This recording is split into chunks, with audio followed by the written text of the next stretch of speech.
Let's start with the big question on everyone's mind. Can the average Australian household still afford to buy a home in 2025? That's a tough one. I mean, when you look at the data, the answer is leaning toward a clear no. Real disposable income has dropped 8% since 2022, which is actually the steepest decline among all OECD countries. And that's despite nominal wages seeing modest growth. But the problem is inflation and housing costs have just outpaced everything. Median home prices are up 8.5% and rents up nearly 10%. Right, and the median dwelling value to income ratio is sitting at 8.0 now. For context, the 20-year average is just 6.7. So we're talking about people needing over 10 years, 10.6 years to be exact, to save up for a 20% deposit. Assuming they save 15% of their income every year, which is kind of idealistic given today's cost of living. Food, energy, childcare, everything's eating into that savings ability. And in places like Sydney, it's even worse. People there are spending over 60% of their income on mortgage repayments. That's not just unaffordable, it's borderline unlivable.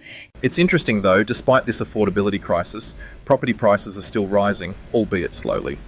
We saw a 0.5% bump in May 2025, and overall values are up 1.7% just in the first 5 months of the year. That's where sentiment gets really confusing. The Consumer Confidence Index is still under 100, meaning more people are pessimistic than optimistic, but they're still spending. Household spending rose 3.7% year on year in April. True, but it's all about how they're spending.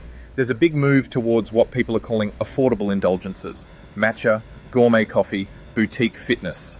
Small luxuries that offer comfort without a huge financial commitment. That's such a relatable coping mechanism. When the dream of home ownership feels impossible, people find joy where they can. But it's also a bit worrying, don't you think? Because it's a kind of resignation. And it's pushing more people toward renting long term. But renting isn't much better. The average renter is spending over 33% of their income on housing.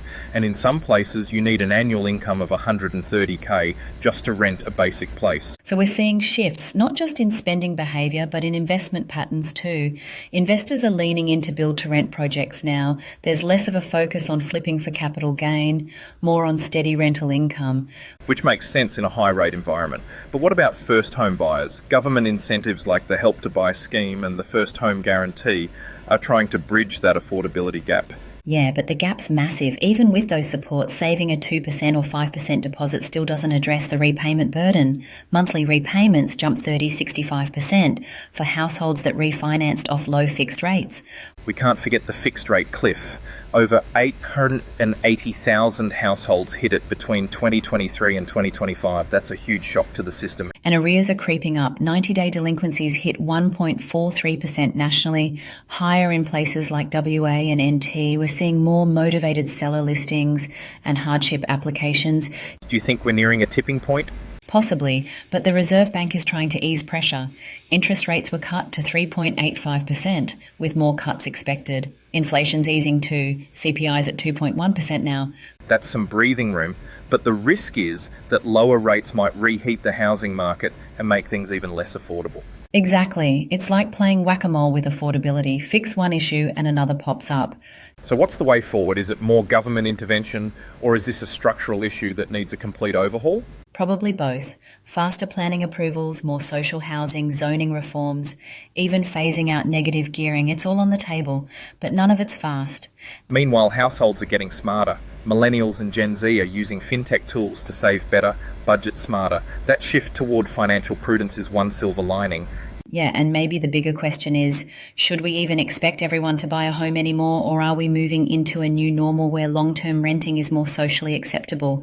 That's a good one to end on. Maybe we revisit that in our next episode, Owning versus Renting, Redefining the Australian Dream. I'm in. Let's make that the next deep dive.